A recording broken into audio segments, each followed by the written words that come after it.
Daawwattoota keenya oduu gaddaa amma nu ga'e qabna. Artistiin Oromoo beekamaa fi jaalatamaan Haacaaluu Hundeessaa ajjeefamuu isaa odeeffannoon amma nu ga'ee jira. Magaalaa Finfinnee naannawaa Kondoomii kan jiraatu artistii Haacaaluu Hundeessaa galgala kana akka lakkoofsa biyyattiitti sa'a 3 walakkaa irratti kan inni ajjeefame.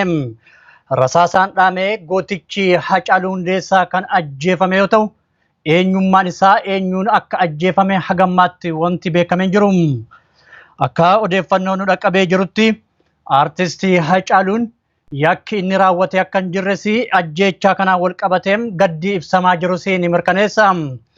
Guutuu uummata Oromoo maatii fi firoottan isaa dabalatee hunda keenyaaf obsaaf jajjabinna hawwina. Artistii Haacaaluu Hundeessaaf ammoo waan jannataa kennuuf jecham egaan daawwattoota keenya haala ajjeechaa isaatii fi odeeffannoolee guutuu isaa bal'inaan yeroo biraa qabannee kan dhiyaannu ta'a. Ammaaf turtii gaarii.